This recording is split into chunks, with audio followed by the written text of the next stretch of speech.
हरियाणा शिक्षक संस्थान संगठन ने प्रदेश अध्यक्ष यशपाल यादव की अगुवाई में माननीय जिला उपायुक्त महोदय को माननीय मुख्यमंत्री के नाम ज्ञापन दिया। इस ज्ञापन में उन स्कूलों के प्रति संवेदना पूर्वक विचार करके इनको जैसी हालात में चल रहे हैं उन्हें उसी हालत में स्थायी मान्यता प्रदान करें, क्योंकि उक्त अस्थायी मान्यता प्राप्त और एग्जिस्टिंग कैटेगरी के स्कूल जो कि शहरी क्षेत्र में चल रहे हैं वे नॉर्म्स पूरा करने में असमर्थ हैं। इन स्कूलों को जिस हाल में भी चल रहे हैं उसी हालत में स्थायी मान्यता प्रदान कर दे या फिर इनको सरकार अन्य जगह पर शिफ्ट करने की परमिशन दे ताकि ये स्कूल जमीन संबंधी नॉर्म्स पूर्ण कर सके। मेरा नाम यशपाल यादव है। मैं हरियाणा शिक्षण संस्थान संगठन का प्रदेश अध्यक्ष हूँ। यशपाल जी, आज आप डीसी को ज्ञापन देने पहुंचे हैं, क्या है मुद्दा ये है कि जो स्कूल टेम्पररी रिकॉग्नाइज्ड है और एग्जिस्टिंग लिस्ट में है, तो ऐसे स्कूलों को ये सरकार अब 1 साल के आगे अवधि बढ़ाने के लिए तैयार नहीं है। तो अब दिसंबर माह में आके इस तरह से बोल देना कि अब हम आगे नहीं बढ़ाएंगे, तो जो बच्चे उन स्कूलों में पढ़ रहे हैं वो स्कूलों के बच्चे कहाँ जाएंगे? तकरीबन 6.5 से 7 लाख के बीच ऐसे बच्चे हैं जो उन स्कूलों में पढ़ रहे हैं और कम फीस में पढ़ रहे हैं। तो ये स्कूल शिक्षा का प्रचार प्रसार बहुत अच्छे तरीके से पिछले 18-19 साल से कर ही रहे हैं। प्रत्येक वर्ष गवर्नमेंट, चाहे चौटाला गवर्नमेंट रही हो, चाहे हुड्डा गवर्नमेंट रही हो, चाहे अब बीजेपी सरकार रही हो, उन सब ने एक एक वर्ष के लिए इन स्कूलों को एक्सटेंशन दी है आगे के लिए। अब इस दौरान कोरोना के समय में भी और दिसंबर माह में भी आके ये बोल दिया जाए कि अब आपके बच्चे एग्जाम नहीं दे पाएंगे, तो बच्चों के साथ इनजस्टिस हुआ। यदि हमारे ऊपर हमने कोई गलत काम किया है तो सजा हमको देनी चाहिए, बच्चों को तो नहीं देनी चाहिए। और हमने भी कोई गलत काम नहीं किया, क्योंकि इन्होंने हमें बंद करने का अभी तक कोई नोटिस जारी नहीं किया है। हमें प्रत्येक वर्ष ये एक्सटेंशन देते आ रहे थे, तो जब हमने अप्रैल में संपर्क किया अधिकारियों से तो उन्होंने कहा कि दे देंगे एक्सटेंशन।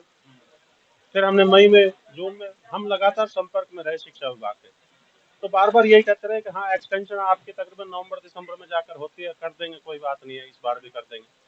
अब जब बात आई फॉर्म भरने की, जब बोर्ड ने कहा कि अब आपकी 14 तारीख फॉर्म भरने की लास्ट डेट है, अब आपको एक्सटेंशन नहीं मिलेगी, तो अब अफरा तफरी का माहौल है, बच्चों के बीच ओहो पोहो की स्थिति है, असमंजस की स्थिति है। पेरेंट्स भी ये समझ नहीं पा रहे हैं कि हमारे बच्चे एग्जाम दे पाएंगे कि नहीं दे पाएंगे। ऐसा वक्त एग्जाम की तैयारी करने का होता है बच्चों का। अब जब बच्चों को हम एग्जाम की तैयारी करा रहे हैं तो उनके दिमाग में एक बात बैठ रहती है कि हम बोर्ड के एग्जाम दे ही नहीं पाएंगे तो तैयारी किस बात की। तो उनके दिमाग में एक गलत फितूर डाल दिया जाता है, एक कंफ्यूजन की स्थिति क्रिएट कर दी जाती है गवर्नमेंट के द्वारा, जो कि बिल्कुल गलत है। ऐसे टाइम में माननीय मोदी हर बार जो है एक मन की बात के द्वारा या अन्य प्रोग्रामों के द्वारा हमेशा बच्चों को मोटिवेट करते हैं कि परीक्षा की तैयारी बिना स्ट्रेस के कीजिए। उस तरफ मोदी जी ऐसा हमेशा बोलते आए हैं कि बिना स्ट्रेस के परीक्षा की तैयारी करो, और इस वक्त सरकार ऐसा स्टेप उठा लेती है कि बच्चे स्ट्रेस में आ जाते हैं, पेरेंट्स भी स्ट्रेस में आ जाते हैं, इस तरफ स्कूल और अध्यापक सब स्ट्रेस में कि क्या किया जाए, कैसे किया जाए, किस तरह से किया जाए, हमारे बच्चे कहाँ जाएंगे, कौन से स्कूल में पढ़ेंगे। ये बच्चों की साइकोलॉजी को नहीं समझ पा रहे हैं। अच्छा यशपाल जी, बताइए ऐसे कितने स्कूल हैं पूरे हरियाणा में?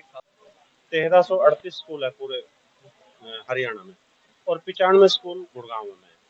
ये तकरीबन वो स्कूल है जो शहरी क्षेत्र में चल रहे हैं। ये कहते हैं कि आप टर्म कंडीशन को पूरा नहीं करते हो। हम कहते हैं कि शहरी क्षेत्र में टर्म कंडीशन को पूरा करना बहुत मुश्किल काम है।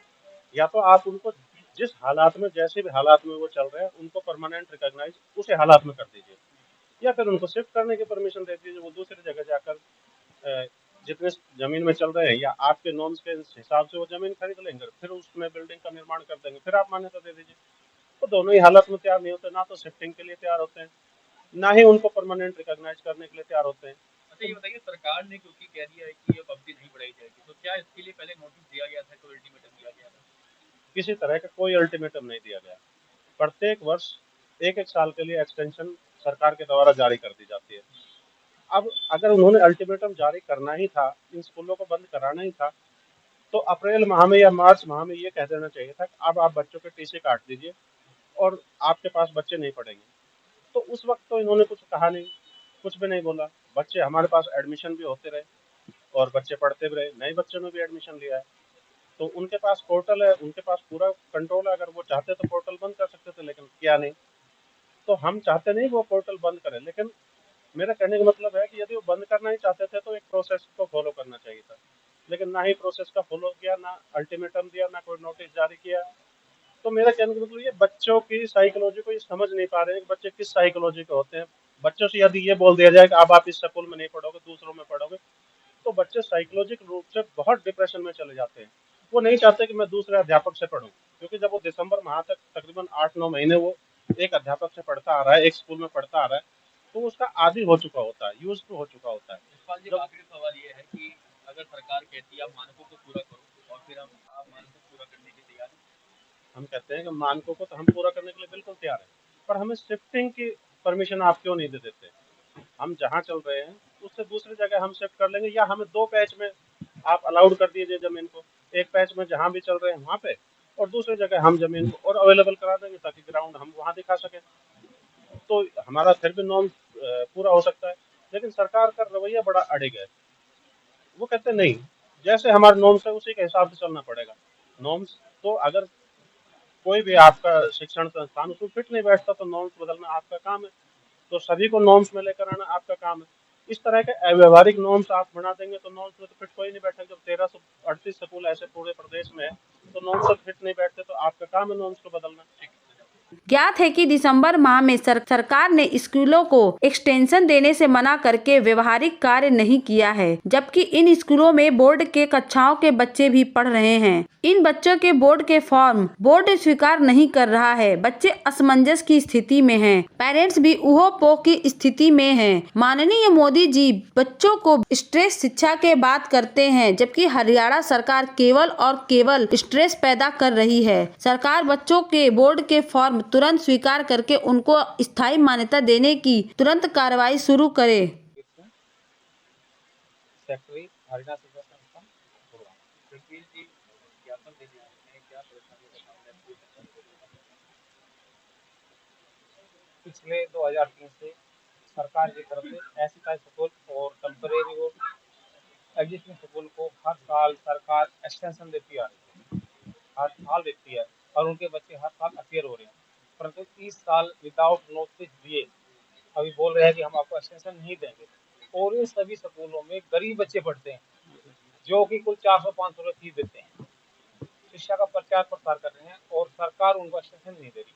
उसी को एक्सटेंशन दिलाने के लिए हम डीसी साहब के माध्यम से सीएम साहब को विज्ञापन देने वाले हैं। अच्छा, कौन सी कक्षा तक के स्कूल हैं?